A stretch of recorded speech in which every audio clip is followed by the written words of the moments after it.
Hey everyone, this is Chris and Sandy been with the Chris and Sandy Show. We get up close and personal with some amazing guests throughout the entertainment industry. And today, like I said in every episode, we got a great one for you. Who do we have? Yes, we have Savannah Rae with us today. At a very young age, she began taking vocal and guitar lessons as a way to promote herself in talent contests. She fell in love with performing on the stage, and just recently she has performed on the American Music Awards, The Voice, and Roland Studio Sessions. And we're excited to have her on. Yes. So welcome to the show. Yes, welcome. Oh, thank you guys so much. Thank you so much for having me on. That's great. So as you know, a lot of people, we like to jump right in. Go heavy right from the beginning. Yeah, go ahead.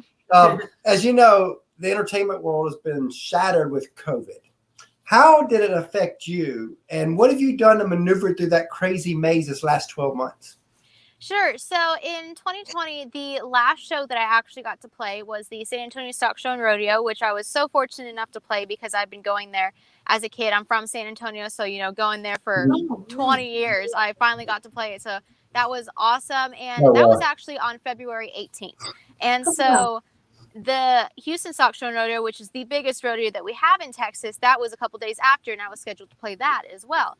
And I was about maybe a day and a half from leaving, and then it just got canceled. Everything got canceled. Wow. I think Maren Morris was the last one to perform.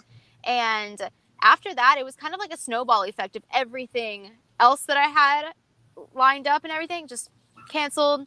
And I think I was supposed to be on the road for about 250 days out of the year. And so going from 250 days to 0 was definitely not in the plans. So we kind of had to regroup and see, okay, well, what can we do in this off time, that I have to just keep it alive sort of thing. And so we decided, well, no off time is pretty much it. Let's start writing. Let's start getting into the studio as much as we can. Let's start recording. A lot of live streams happened, a lot of, virtual concerts, really upping the social media and social media content that I was putting out, just trying to do everything, online to try and keep, my foot in the door sort of thing. That way, whenever things did go back to normal, whenever things did want to kind of open back up, we can, hit the ground running. We're not playing catch up or anything. Okay, now we can get into the studio. I wanted to have songs ready to go. That way, when things started going back to normal, we can just off to the races sort of thing. For us, it was almost like the opposite.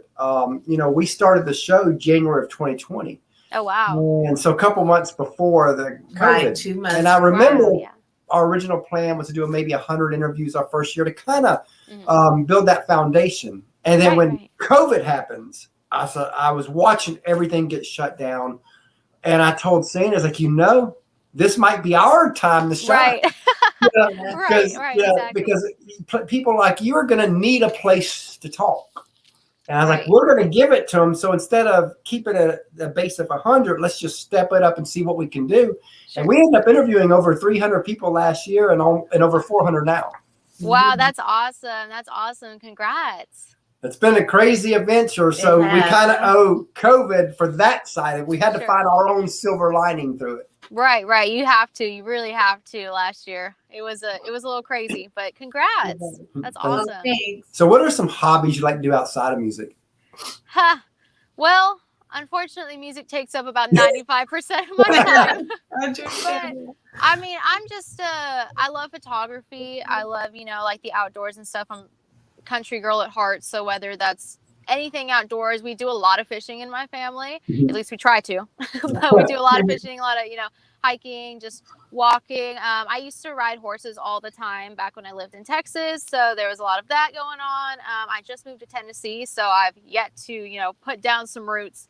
But just outdoor stuff. I love my Netflix, I love my movies, I love my TV shows, all that good stuff. Eventually we're planning on moving out to Nashville. Okay, awesome. We love the area. Because it's funny, our show's roots is country music, but it's become now an entertainment interview show where we bring on all genres of music and actors and actresses and all that too. Oh, awesome. That's great. It's been a crazy year, that's for sure. Yeah, definitely. So what would you say is something quirky about you? Quirky. Oh, where do I begin? There are way too many quirky things that I have about me. I mean, I would say that I'm a big nerd at heart. Like, my favorite thing in the world is Harry Potter. Oh, wow. I read all the books when I was in sixth grade. Not sixth grade, sorry. I was like 6 or 7 in first grade. There we go. Oh, wow. In first grade. Got it backwards. Yeah. Harry Potter World is probably my favorite place ever. I love Lord of the Rings. I pretty much am trying to make my room at my house into like a mini Hogwarts, and that's just kind of that's my thing. I love like DIYing stuff. I love making something old that's kind of been forgotten, and I like making it new again. That's some of my favorite things to do. I do that with various pieces of furniture, and I either keep them or just sell them or give them away, either or. Yeah, just little stuff like that.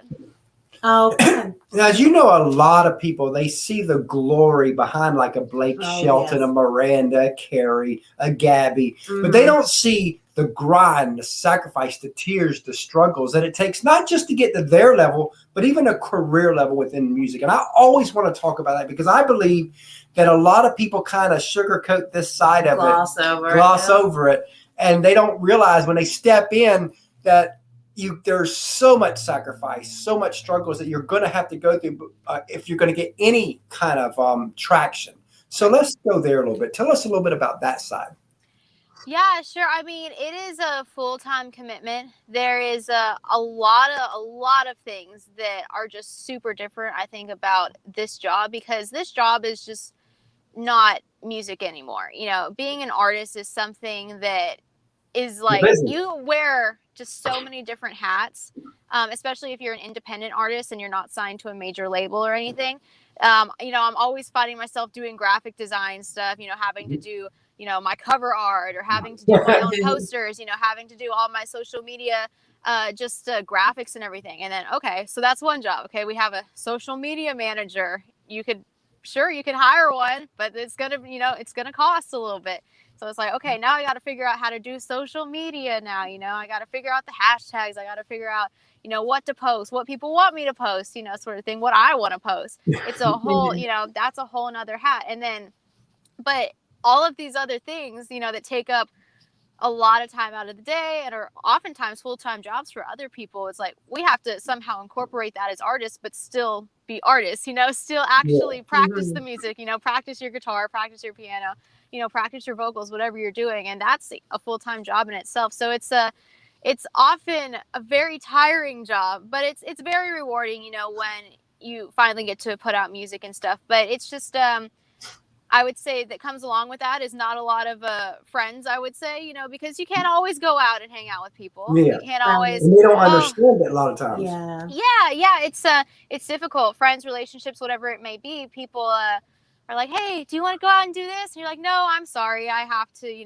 edit this picture for Instagram, or I have to go, do whatever it may be that's, taking up my Friday night or my Saturday night. Because I feel like as musicians and artists, we, people can say, oh, we have a 9 to 5, 5 days out of the week we do this. I'm like, oh, that's awesome. We have a 24/7. We're like, yeah, I'll sleep when I'm dead, I guess. But I'm very lucky enough to have such a supportive family in that aspect as well. While they have sacrificed so much for me, my mom, my dad, and my little brother, he's 12 years old. We're a decade apart. So we always lug him around to all of my concerts and stuff. But, even he gets tired of it. He's like, Sissy has another concert. I don't really want to go, but all right. And so it's we have him homeschooled so that we can go on the road anytime necessary. Like, it's just things like that are, huge parts of your life. And it's my life and it's my career, but also my family are so supportive of that they will do anything necessary to help me achieve, my dreams and stuff. And so it's those sacrifices that keep me going all the time. I remember I'm friends with Gabby Barrett's dad named Blaze. And I remember he tells a story about it was a family thing for Gabby. Basically, they all gave up 10 years of their life before she got signed to the big label, to Warner. But everybody was all in. And I remember her sister on Facebook, when Gabby got signed with Warner, all of a sudden, when you get signed, family no matter matters, not to a label. Right. So her sister's like, I don't know what to do with myself. Last 10 years, all I've known is the behind the scenes with Gabby, and now I have nothing. Right. And Right. so, and that really showed us like, wow, the sacrifice isn't just for the artist like yourself, but it's a family sacrifice when it's all in. Right. Right. Yeah. It really is, and then I hope that never changes for me. I want them always to be, with me wherever I am. Like we're on tour, and be like, come on, y'all, get on the bus, let's go. But bring the cats, bring our animals. Let's do the whole thing. So, yeah, it really is a whole family unit thing. It's not just one person. And so that kind of goes back to, the sacrifices and everything. My dad's taking off work. My mom's being away from the house. My brother's, she's homeschooling my brother. My brother is being away, from his friends at home. So it's a lot. Yeah. So we talked about the sacrifice a little bit. Let's go the other way, the glory side. Let's flip the script a little bit and talk about that side. What are a few moments where you're like, wow, I got to do that? And you can even start with your current single you're about to be releasing. Oh, yes. Tell us about that. Yeah, so my current single that I'm about to be releasing is called Typical Texas Girl. I had the honor of writing that with one of my friends named Jesse Isley, a guy named Britton Cameron, who's written for people like John Party and Dylan Carmichael, and the legendary country music icon Pam Tellis. And we wrote that, and it was such a blast to be able to write with Jesse and Britton. The wow moment. Yeah, definitely. It's such a cool moment, writing with someone like Pam, because she's country music royalty, really. Like just crazy, right? And so it's I'm very fortunate to have been able to write with her, or just even given the opportunity to write with her, and glad that everything worked out, that we got a song out of it. And I'm very excited for everyone to hear that. That's definitely one of my favorites. So tell us a little bit about the voice. The voice. Okay, so I actually had the opportunity to sing backup for Demi Lovato about a year and a half ago, and I got to sing a bunch of different places, a bunch of different stages, but most notably the American Music Awards and The Voice. And that was such a fun experience because Demi is such a wonderful and just beautiful singer. I've always, looked up to her as a kid because I'm watching Disney Channel. I'm seeing her on my screen. She's singing, doing her thing. And I'm like, wow, that's so awesome. And so to have like a nice full circle moment, to be able to sing for her, a part of her show and being on these huge stages was such a just crazy, crazy thing to happen. So I'm very blessed to be able to do that. That is really awesome. Thanks. So as you know, a lot of people, they see you as the artist. They don't see the teams behind you. Right. And in our opinion, teams never get the love they deserve. And I don't think we have a team of 1 or a team of 300 like Justin Bieber has. The team matters. The team matters. Right. So take a few moments just to tell us about the team that helps you be who you are. Yeah, sure. I mean, I have a large team, I would say. I know I'm going to give a shout out to my mom and my dad, of course, because they are probably, the number one supporters of everything that I do. My dad being the number one, he works tirelessly for me day in and day out, just getting me anything that can just pop up, anything and everything he will try to throw me in for. And I would say he's my number one supporter. I work with a great company called PCG out here in Nashville. Oh, wow. They do some awesome work, getting me some great shows, getting me some traction online with my music videos and helping me promote that, helping me promote any new songs that I have coming out, anything and everything, they do it. They're also actually one of the reasons why I got to work with Pam Tillis. They work really close with her as well. They have some great songwriters on their team, and it's a really, really fortunate to be able to be with them. Paula Ann with Ablaze. Yeah, she's awesome. Oh, yes. We love her. Yeah. She's getting me a whole bunch of gigs that I'm super excited for, getting me on awesome opportunities like I am right now, talking to y'all. Yeah, so I'm proud to have you here. Thank you so much. Yeah, I mean, I have a great little team around me that just work day in and day out just to get me anything and everything that they possibly can to, help me out. So I'm very, very fortunate to be able to work with the people that I do. Now, you probably have 1,000 situations like this, but tell us a parent story that kind of stands out where they went above and beyond for you and you're like, wow, they get that this is my passion. Ooh, that's a good question. I will say I've never been asked this question before. Mhm. That is a very good question. It's hard for me to answer that because I feel like every single day they do something that is just like, above and beyond just anything that they could possibly do. But I mean, I do go back to the time of when I first realized that I wanted to do music. My parents are very, very, very, they influenced my music and my taste and, what I like from such a young age. And I was like maybe 11 years old and we were already going to concerts. It was such a blast, such a blast. But they took me and just kind of helped me foster my love and appreciation for music. And I specifically remember this time that we were at a Evanescence show. And the lead singer of that band her name is Amy Lee. She has an incredible voice, just mind blowing. And I was with my mom at that, and I told her, I was like, I want to be her. I want to be Amy. I want to do that. I want to be up on stage doing what she's doing. And my mom took me really seriously in that. She's like, okay, well, let's do it. And so they enrolled me into guitar lessons and vocal lessons, and pretty much the rest was history. And they have taken me seriously ever since then. So now, I know you knew then you wanted to do it, but when did it click for you that this could be a career move for you? It clicked when I was after that whole concert experience where I was like, ooh, I need to try this. It really, really clicked for me when I enrolled into a little school of music called Rockstar Academy in San Antonio, Texas. It's run by some really, really amazing people. Grammy Award winning Michael Morales. If you've ever heard some of his songs on the radio, I'm sure you have. But he has this little school of music, and he has kind of different kids, all different age ranges. And we just kind of get together and play music, and we put on shows, do some concerts here and there. And I think that's when it really clicked for me that, wow, this is something that I could really see myself doing, for the rest of my life. And I just kind of fell in love with it then and there. And I was like, yep, this is it. Speaking of teams and family and all that, we have a third co-host, our 9-year-old, that we have to come on ask a couple questions. So Sandy's gonna go get him. I'll get it. And we also have a 2-year-old that when she gets older, she'll be plugged into the show too, because again, we're a family affairs show. Sure.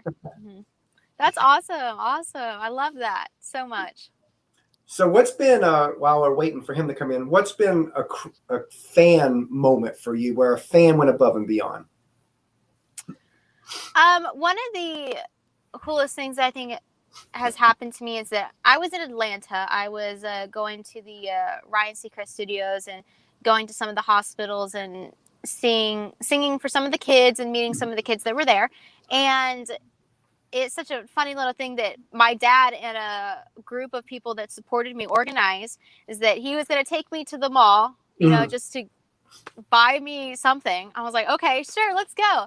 But little did I know is that he had organized this group to come and surprise me and be like, just say hi and everything. And so it was such a fun moment, not only for, them, but also for myself, because I was like, wow, oh my gosh, I can finally put, faces to screen names, and I can like, oh, I recognize you from the internet and stuff. Like, thank you so much for supporting me. And it was a really cool, we spent a couple hours with them just chatting and talking and just doing our thing. It was one of the coolest things, just for someone to take the time out of their day to go and meet me. Which is so cool. Such a fun surprise. Hi. Hi, Savannah. So what's your favorite food? My favorite food is pasta, fettuccine Alfredo. I eat it pretty much every day. What's yours? Mine's pizza. Oh, I like pizza too. And he could eat that if we gave it to him for every meal. He would take it. That's my brother. That is my brother. I got the pasta. My brother got the pizza. They go together, though. They do.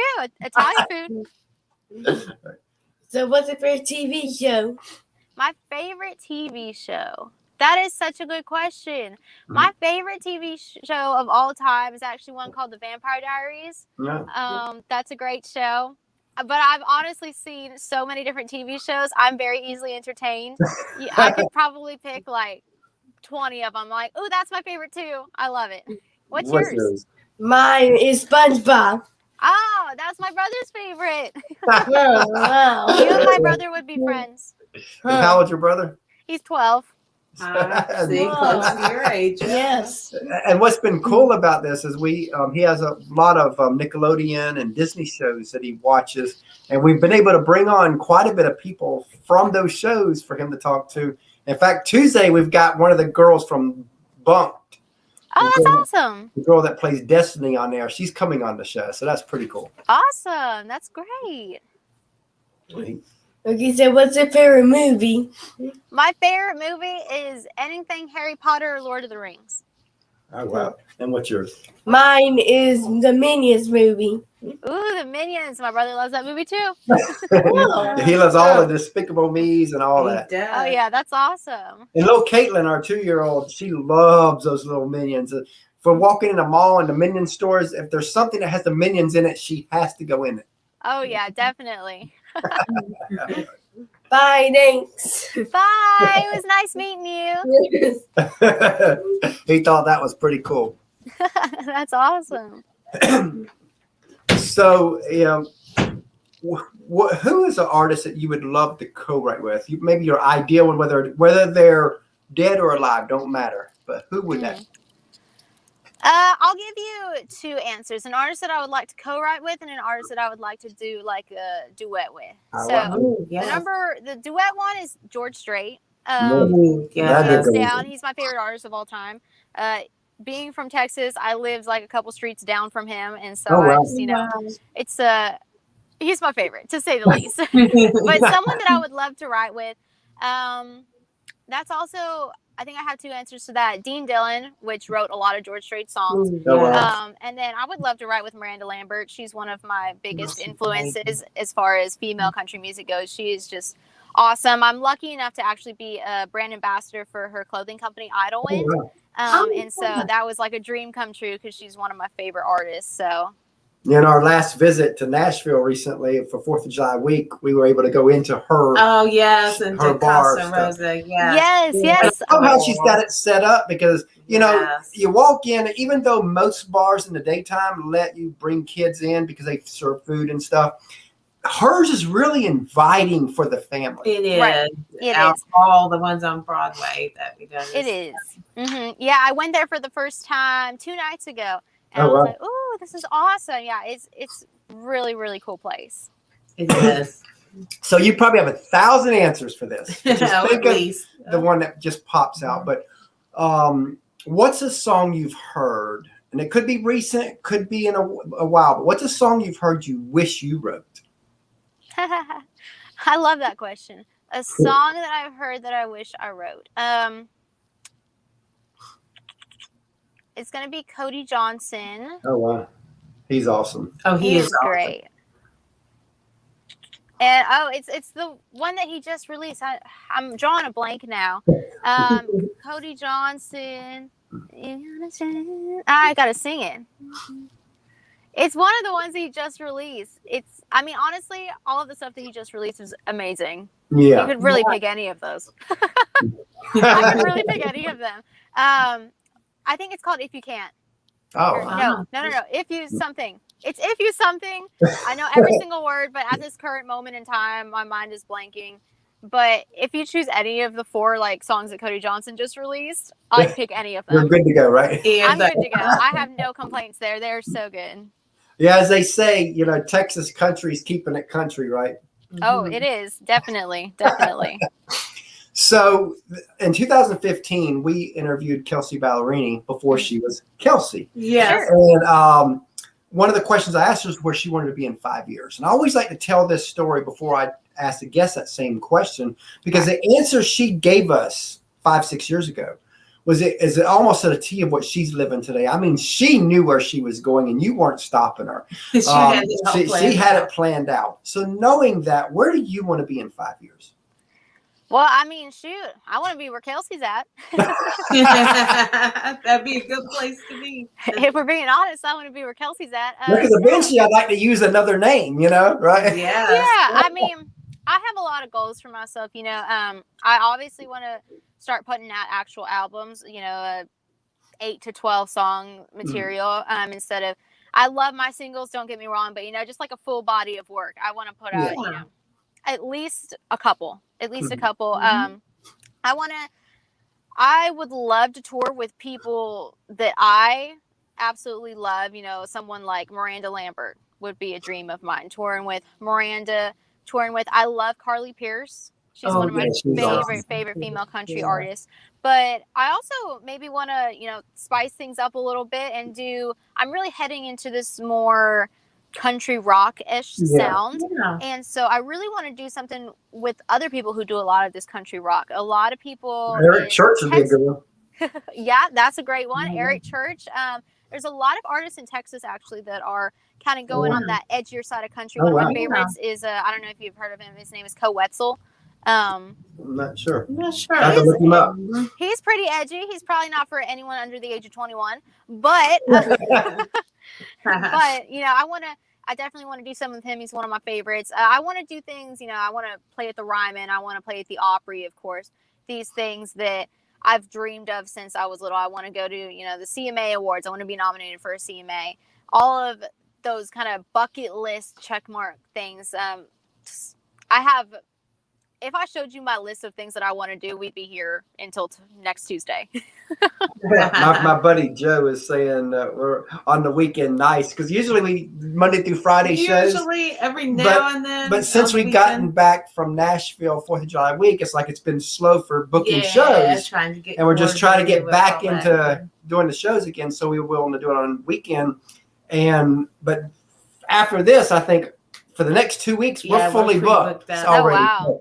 That's awesome. So we're back because, you know, when you've been on vacation for a week, it's like tough. It's hard to get back in the routine, doing things. So how's that been for you, Ben, that you know, even though you didn't take a vacation because of 2020, but now you're starting to get back to where shows are opening up. You're starting to do more. How is that being going from, okay, you perform everything through the internet. Now you finally get to go. How's that been?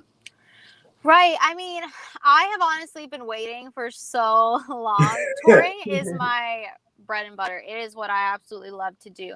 Like, don't get me wrong. I love being in the studio. I love creating material and stuff. But going out on the road with those songs is just my absolute favorite thing. If I could be on tour every single day, I totally would. That's just, I don't know. I just love it so much. And so finally getting to be, you know, playing shows again, things are starting to open up a little bit more. I'm so happy about it because I just want to get back on the road. You know, like I was supposed to be on the road 250 days out of the year for 2020, and I'm just trying to make up for some lost time. So you're going to do more. Yeah, we going for more this time. Like this whole summer, you know, we've put little Chris in all these different day camps, Bible camps. Yeah, vacation Bible school. Trying to make up for last year. We've been to Nashville twice now. We're going back next month for my 50th birthday. So we're like, okay, we're making up for everything. Summer of fun. Right, exactly. So he said you're preaching to the choir. Oh yeah. Yes. Just want to get back out there. So, your turn. Yeah. So, how would you describe your music to someone who hasn't heard it yet? Sure. So, I would describe my music as it is currently. I'd say kind of a blend of country pop. I'd say Texas meets Nashville. Those are two very distinctive sounds. Yes. Kind of a blend in the middle. Yeah, a blend in the middle. But I'd say that the way that I'm going with this next single and other music down the road is definitely more country rock, a lot of country with an edge, you know, very organic sounds, heavy on the guitar, and I'm very excited for it because that is kind of my two main genres that I've always loved above all else is country and rock. And so I'm like, okay, let's somehow mesh these two, but keep it current. And so we're trying to find that happy medium. And I think that we've definitely found it with this next record and the records that are coming out after that. Awesome. And what would you like for your legacy to be as an artist? What would you like to be known and remembered for? I would say authenticity. That would probably be my number one. Just she was always authentically herself. It's like, I'm not a perfect human, ain't no one is, but you know, at least she stuck true to who she was. That's that's good. that's what I hope my legacy is. Yes, and if you could relay any message to your fans, what would you want to tell them? Yeah, just thank you so much for supporting me. I've done so much different types of music, from R&B to pop, just because I love music. I am just a music lover. I've done everything imaginable as far as music goes, and thank you so much for sticking along while I find myself, because I think it's an interesting growth that I've had. I started doing music professionally when I was 12 years old, and I'm 22 years old now, but in that time, I'm growing up, and my interests are changing, and what I like is changing, and that's why I'm like, oh, I've done like 6 different genres of music. I've stamped my name on 6 different types of materials, just anything from rock to alternative to R&B to even dabbled in some like show tunes, Broadway stuff. Like, and I just love music is what it is. But I think it's cool to watch the progression of me finding out, who I am and who I want to be and what I want to say and, what I want to sing about and what that even sounds like. And so I just want to thank anyone who has stuck by me for that long. And there are so many people that really have, just while I was kind of finding myself and my sound and, what do I actually want to say? What speaks to me, what speaks to my soul. And I hope that everything that I put out, speaks to them as well. They can relate to at least, if I put out an album, they can relate to at least one song, then I must be doing something right. So, just thank you so much for all the support. It really is invaluable to me. I think that's one of the main reasons, if there's ever a rough day, because there are some rough days in the music world. But it's one of those things that just like keeps you going, Speaking of changing and growing, let's look 15, 20 years down the road, and let's say that you're a success on a grand scale. Whatever that looks like for you, you're there. If the person you are today, right now, could meet her, your future successful self, what would you want to remind her? That hard work does pay off. That, relax. Don't stress yourself out. I deal with a lot of like mental health issues as far as like anxiety and stuff. Just, take a chill pill, simmer down. You got this, that, like I said, hard work really does pay off. I would hope that my future self would tell me that and be like, I'm right here showing you, everything that you worked for. And hopefully I can attain those goals. Hopefully I can get to that point of what I've set out to do. But I think even if not, then knowing that I gave it my best shot. Yeah, exactly. I love that. As we start to come to a close, let's say that you had a friend of yours and you heard him or her sing and they've got something special. As Simon Cowell would say, they have that it factor. They got and let's say they've played maybe 40 or 50 shows, so they're still getting their feet wet on the performance side. So this would be pre-COVID advice, so keep that in mind. Sure. But they gotten on stage. They got what every artist says. They got that stage bug where they look over the crowd and the crowd's roaring for them and they just know they're in the right place. They come to you and they say, I know this is what I'm supposed to do with the rest of my life. What advice would you give that specific person to kind of help guide them the next few years? Yeah, I mean, I've actually given a lot of advice on that subject and to people who have been wanting to get into the industry. I am no expert by any means.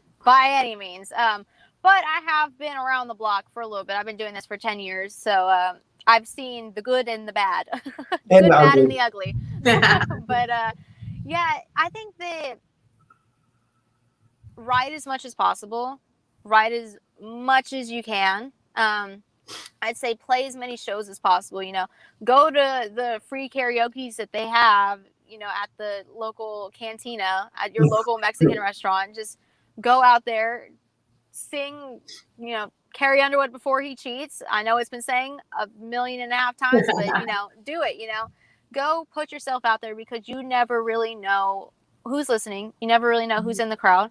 I actually, to the tone of that story, I have a story of my own. Like I went to the local bar with my dad and there was just karaoke there. And I said, okay, I'll sing a song. I sing. Let's just sing a song. It's fun. And there's actually a booking agent in the crowd that day. And he really, really liked what he heard. And he booked me for a couple shows and, is going to be booking me for more, It worked, right? sort of thing. But it's like, you never really know what could happen. You know, you never really know who could be in the audience. You never really know who you can meet. Like, always network as much as possible. Mm-hmm. You know, say, hey, I do music, you do music, let's do something together, you know, sort of thing. Collaborate with other people. One of my favorite stories that reminds me of what you just said, one of my favorite stories is a guy singing on stage. I don't know which bar it is, but one of the songwriting things in Nashville. This was years ago.